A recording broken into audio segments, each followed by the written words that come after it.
حکومت کے پاس ہے. جہاں تک ہمارا رد عمل ہے, ہم نے ہمیشہ ملک میں امن کی, سلامتی کی, استحکام کی بات کی ہے. تسلسل مزاحمت کی طرف, اور ہمیں امید یہ ہے کہ وہ دانش مندی کا مظاہرہ کرے گی, ملک کے موجودہ حالات کو پیش نظر رکھ کر اس کے مسائل میں اضافہ نہیں کرے گی. لیکن اگر کوئی ایسی صورتحال پیدا ہوئی تو ہم انشاءاللہ پھر باہمی مشورے سے تعلیمات مدارس کے سپریم کورٹ میں غور کر کے فیصلہ کریں گے انشاءاللہ. ٹھیک, بہت شکریہ علامہ محمد حفیظ جالندھری صاحب, سیکرٹری جنرل وفاق المدارس پاکستان. آپ نے ہمیں جوائن کیا اور اپنے موقف سے بھی آگاہ کیا. ہرل صاحب, یہ بات تو ہو گئی کہ یہ جو اس وقت مدارس رجسٹریشن بل ہے, لیکن اس وقت اس کے علاوہ اور بھی بہت سارے مسائل ہیں, یا جسے یہ کہہ لیجئے کہ بہت زیادہ چیلنجز ہیں ہماری موجودہ گورنمنٹ کو. یہ جو مذاکرات کی باز گشت چل رہی ہے, آج ہم نے دیکھا ایک اسمبلی کے فورم پہ باتیں تو ہوئی ہیں, کچھ نیگیٹو ہوئی ہیں, کچھ پازیٹیو ہوئی ہیں, لیکن اوور آل اگر کنکلوڈ کیا جائے تو ٹھیک ہے, دونوں سائڈ چاہ رہی ہے مذاکرات کرنی, لیکن کچھ تانہ زنی کی جا رہی ہے گورنمنٹ کی جانب سے, دوسری سائڈ بھی چاہ رہی ہے تحریک انصاف مذاکرات ہو جائیں. یہ جو مذاکرات کھیلے جا رہے ہیں, یہ بات چیت سے معاملہ حل ہو جائے گا, واقعی مذاکرات ہو جائیں گے ہرل صاحب؟ دیکھیں, پہلے جو ہے پی ٹی آئی جو ہے وہ مذاکرات نہیں کرنا چاہ رہی تھی کسی سیاسی جماعت سے, کسی حکومتی حلقے سے. وہ چاہ رہے تھے کہ ہم نے اسٹیبلشمنٹ جو ہے, کیونکہ ان کے پاس طاقت ہے اور ہم انہی سے مذاکرات کریں گے. اور اس وقت جو ہے حکومت جو ہے وہ مذاکرات چاہ رہی تھی. آپ دیکھ لیں اس وقت وزیر اعظم جو شہباز شریف صاحب ہیں, ان کے بھی بیانات موجود ہیں, رانا ثناء اللہ صاحب کے بیانات موجود ہیں, اور باقی جو ان کے کابرین ہیں ان کے بیانات موجود ہیں کہ ہم مذاکرات کرنا چاہتے ہیں. لیکن پی ٹی آئی نہیں کرنا چاہ رہی تھی. اور اب اگر پی ٹی آئی جو ہے وہ اپنے سارے حربے استعمال کر چکی ہے, دھرنا, احتجاج اور باقی دیگر, جو اب وہ مذاکرات کرنا چاہ رہے ہیں. لیکن اب جو حکومت ہے وہ نہیں چاہ رہی ان کے ساتھ مذاکرات کرنا. تو یہ میں سمجھتا ہوں کہ یہ اس سے ذاتی جو انا ہے اس کو تسکین ان کی مل رہی ہے جو سیاسی جماعتیں ہیں, لیکن اس سے ملک جو ہے اس کا نقصان ہو رہا ہے. دیکھیں, مذاکرات کے علاوہ کوئی حل نہیں ہے. اس واحد حل جو ہے وہ ڈائیلاگ ہے. اگر آپ چاہتے ہیں کہ اس ملک میں ایک استحکام ہے, معیشت بہتر ہو, تو اداروں کو مضبوط کریں. جمہوریت جو ہے اس کے علاوہ کوئی رستہ نہیں ہے. آپ ڈائیلاگ کریں, سیاسی جماعتیں آپس میں بیٹھ کے مذاکرات کرتی ہیں. یہ رتبے جو پی ٹی آئی نے استعمال کیے ہیں یہ ان کا حق تھا. کبھی وہ احتجاج کیا انہوں نے, کبھی انہوں نے دھرنے دیے, تو یہ ساری جماعتیں سیاسی ایسا کرتی ہیں.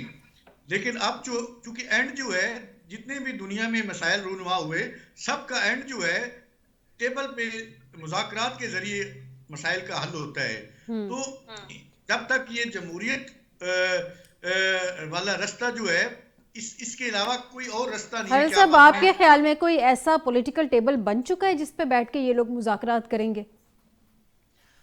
میری نظر میں اور میری ذاتی اطلاع کے مطابق جو ہے اسٹیبلشمنٹ اور پی ٹی آئی کے جو ہے وہ بات چیت شروع ہو چکی ہے.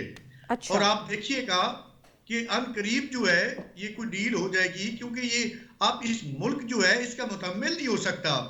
کیونکہ پی ٹی آئی کو آپ جو ہے باہر کر کے اس کو بین کر کے اس کو جو مذاکرات میں شامل نہ کریں, تو پھر مذاکرات جو ہیں وہ بے معنی ہے.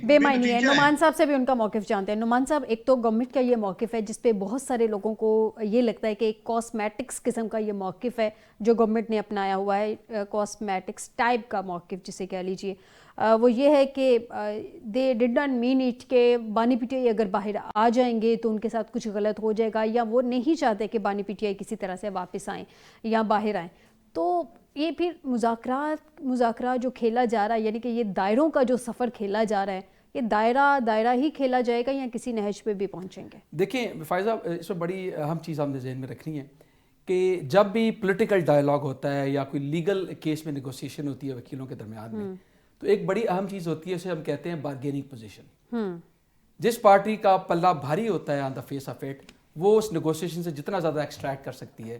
تو لہٰذا پارٹیاں کوشش کرتی ہیں کہ ٹیبل میں بیٹھنے سے پہلے اپنی بارگیننگ پوزیشن دوسری سے بلند کریں تاکہ زیادہ زیادہ دوسری پارٹی سے فائدے لیے جا سکیں. ابھی کس کی بارگننگ دیکھیں پوزیشن میں وہی عرض کر رہا ہوں, یہ جو 24 25 26 نومبر کا واقعہ ہوا ہے اور اس سے پہلے بھی جو ایک کوششیں کی گئی اسلام آباد آنے کی یا احتجاج کرنے کی مختلف طریقوں سے, اور اس کے بعد جو ایک قتل و غارت کا معاملہ ہوا ہے ڈی چوک میں, جو کہ حکومت تو ڈینائی کرتی ہے لیکن پی ٹی آئی کہتی ہے کہ ٹھیک ٹھاک تعداد میں قتل و غارت ہوا, ٹھیک ہے, تو اس سے پی ٹی آئی کو مورل گراؤنڈ ضرور ملا, لیکن حکومت نے اپنی طرف سے اسٹیبلش کر دیا کہ کوئی بھی اگر اس طرح ڈی چوک میں آئے گا یا کوئی لوگ بھی اپنی پولیٹیکل ڈیمانڈز بھی لے کے قانون کے مطابق بھی آئیں گے تو ان کو پر بھی نہیں مارنے دیا جائے گا.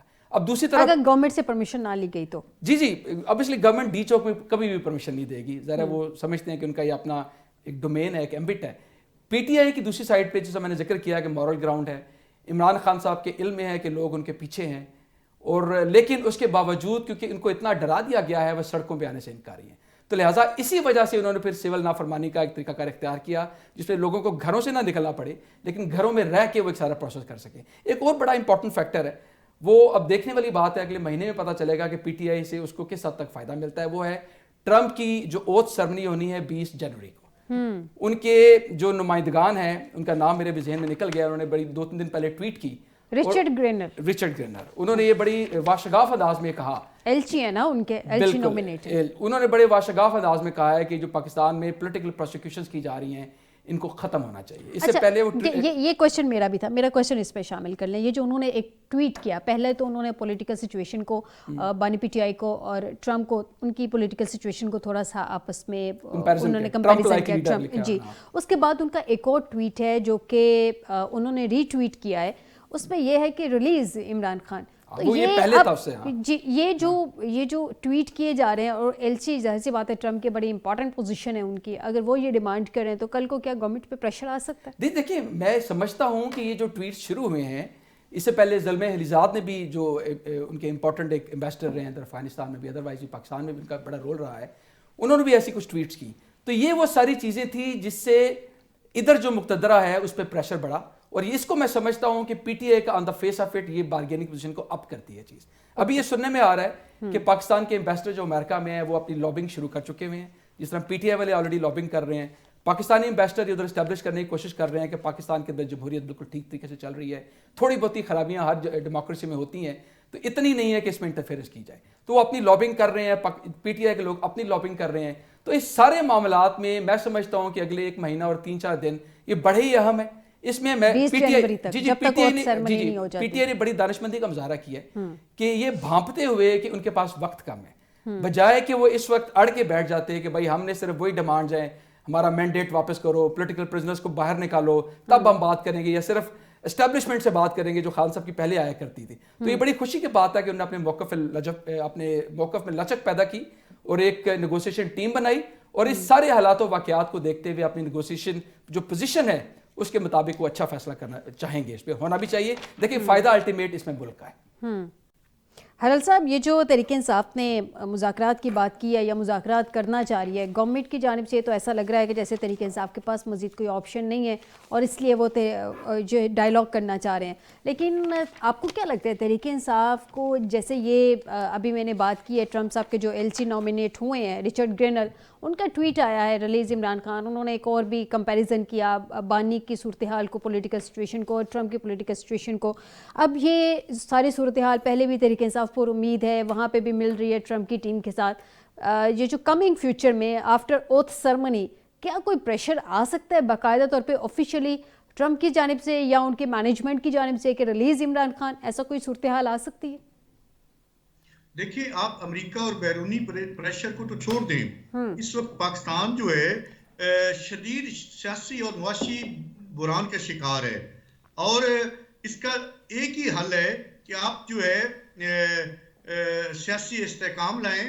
اگر آپ معیشت بھی اپنی بہتر کرنا چاہتے ہیں اور جمہوری نظام کو بہتر کریں, اور آپ اداروں کی خود مختاری جو ہے اس کو یقینی بنائیں, تب یہ ملک جو ہے اس میں کوئی بہتری اور آ سکتی ہے اور استحکام ہو سکتا ہے. اور اس کے لیے ضروری ہے کہ جو سیاسی جماعتیں ہیں یہ اپنے ذاتی مفادات کو چھوڑ کے, اپنے سیاسی مفادات کو چھوڑ کے ملکی مفاد کو ترجیح دیں, تب بھی یہ سارے مسائل کا جو ہے وہ حل ممکن ہے. اپوزیشن اور حکومت دونوں کو چاہیے کہ اپنے کردار پہ نظر ثانی کریں اور ملکی مفاد کو ترجیح دیں. تب اور معیشت اگر یہ ایسا نہیں کریں گے تو ہمیں مزید مشکلات پیش آئیں گی. امریکہ تو چلیں ہمارے پہ پریشر دے گا یا نہیں دے گا, بیرونی پریشر آئے گا یا نہیں آئے گا. پاکستان کے دوست ممالک جو ہیں وہ بھی چاہتے ہیں کہ پاکستان کی حالت بہتر ہو, لیکن ہم خود جو ہے اس پوزیشن میں اور اس حالت میں مکمل نہیں ہو سکتے. ہم خود جو ہے ہمارا ملک جو ہے نہیں چل سکتا, یہ نظام بہتر نہیں ہو سکتا. معیشت کا بیڑا غرق ہو گیا ہے, غریب بیچارہ 2 وقت کی روٹی کے لیے ترس گیا ہے, اور ہم جو ہے روزانہ بھیک مانگنے کے لیے چلے جاتے ہیں. حرل صاحب یہی پہ میرا ایک اور کوشچن لے لیجئے. حرل صاحب اپنی بات میں میرا ایک اور کوشچن لے لیجئے. حرل صاحب اپنی بات میں میرا ایک اور کوشچن لے لیجئے. کل 16 دسمبر تھی. 16 دسمبر سے ریلیٹڈ 2 بڑے اہم واقعات ہیں. ایک تو وہ جو سانحہ APS ہوا تھا, ایک سقوط ڈھاکہ بھی تھا. بدقسمتی سے ایسا لگ رہا ہے سقوط ڈھاکہ کے بعد کہ ہمارے سیاستدانوں نے ابھی تک کسی بھی سانحے سے کچھ بھی نہیں سیکھا ہے. وہی ہم دیکھ رہے ہیں کہ نفرتیں ہیں, وہی تقسیم ہے, وہی ضدیں ہیں, وہی جھوٹیاں نائیں ہیں. سیکھا کیا ہے ہم نے اتنے 76 سالوں میں؟ صرف ہم نے مفاد پرستی سیکھی ہے. ہمارے سیاستدانوں نے مفاد پرستی کے علاوہ ابھی تک کچھ نہیں سیکھا. موقع پرستی, مفاد پرستی, اور اس کے علاوہ کوئی کسی عوام کے ساتھ ان کا دور دور تک لنک نہیں ہوتا. آپ پارلیمنٹ میں جا کے دیکھ لیں, جو عوام کی نمائندہ فورم ہے, وہاں پہ کبھی کوئی عوام کی بات نہیں ہوتی. وہاں پہ صرف سیاسی اور ذاتی مفادات کی بات ہوتی ہے, اور سیاسی اور مفاد کی جنگ لگی ہوئی ہے وہاں پہ. عوام بیچاری دور دور تک کہیں نظر نہیں آ رہی. ہر کوئی اپنے اپنے اقتدار کے لیے جو ہے وہ کوششوں میں لگا ہوا ہے, اور تب تک اس ملک کا حل جو ممکن نہیں ہے. اور میں ہمیشہ کہتا ہوں کہ ہماری سیاسی جماعتوں نے اور ہمارے سیاستدانوں نے اب صرف ایک ہی سبق سیکھا ہے اب تک, کہ کوئی سبق نہیں سیکھا. اگر یہ کوئی سبق سیکھ لیتے تو پارلیمنٹ بھی آج بہتر ہوتی, جمہوریت بہتر ہوتی, ربڑ سٹیمپ نہ ہوتی پارلیمنٹ. اب یہ بیچارے تو کچھ کر نہیں سکتے. مقتدرہ اتنی طاقتور ہو گئی ہے, اسٹیبلشمنٹ اتنی طاقتور ہو گئی ہے, جب تک سیاستدان آپس میں بیٹھ کے ڈائیلاگ نہیں طے کریں گے, اب طاقتور نہیں سیاست کو کریں گے, جمہوریت کو, پارلیمنٹ کو طاقت نہیں بخشیں گے, تب تک جو ہے پارلیمنٹ کا رستہ بند نہیں ہوگا. ٹھیک, آپ صحیح کہہ رہے ہیں. آپ صحیح سیاستدانوں سے مذاکرات کریں. آپ بالکل صحیح کہہ رہے ہیں, لیکن نعمان صاحب پرابلم یہ ہے, جی آپ کو پوائنٹ آ گیا حرل صاحب. نعمان صاحب پرابلم یہ ہے کہ اس وقت دونوں سیاسی جماعتیں چاہ رہی ہیں مذاکرات کرنا. ایک جو تاثر اوورال گورنمنٹ دینا چاہ رہی ہے تحریک انصاف کے مذاکرات کے پیشکش پہ, وہ ایسا کہ جیسے تحریک انصاف ڈسپریٹ ہو گئی ہے, اس کے پاس کوئی آپشن نہیں بچا اور وہ مذاکرات کرنا چاہ رہی ہے. اور حکومت کی جانب سے جو ایک تاثر آ رہا ہے وہ یہ ہے کہ حکومت شاید تھوڑا سا بلو آف کر رہی ہے. مطلب اس کو وارم ویلکم کرنا چاہیے. گورنمنٹ پہ بڑی رسپانسبلٹی ہوتی ہے. اپوزیشن پھر بھی اس کے پاس ایک راستہ ہوتا ہے کہ وہ تو ہوتی ہے اپوزیشن ہے, وہ کوئی نہ کوئی اسٹیٹمنٹ دے کے نکل جاتی ہے. ابھی صورتحال میں ایسا لگ رہا ہے کہ جو جیسے کہا جا رہا ہے کہ 24 یا 36 گھنٹوں میں شاید مذاکراتی کمیٹی بن جائے, حکومت کی جانب سے ایسے اطلاعات ہیں. لیکن پرابلم از دس کہ کیا دونوں سائیڈ پہ مینڈیٹ ہے مذاکرات کرنے کا یا نہیں ہے؟ دیکھیں, یہ بڑا ہی بہت ہی اہم سوال ہے. مینڈیٹ کی جو آپ بات کرتی ہیں, مینڈیٹ تو بیسیکلی سیاستدانوں کو دیتی ہے عوام.